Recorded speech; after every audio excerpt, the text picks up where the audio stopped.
meteorology, we have our very own wind warning. If you look out there, you can see we got a little dust bowl going on.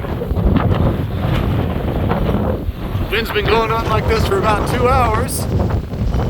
Weather prediction is that we got another 4 hours of it before it stops.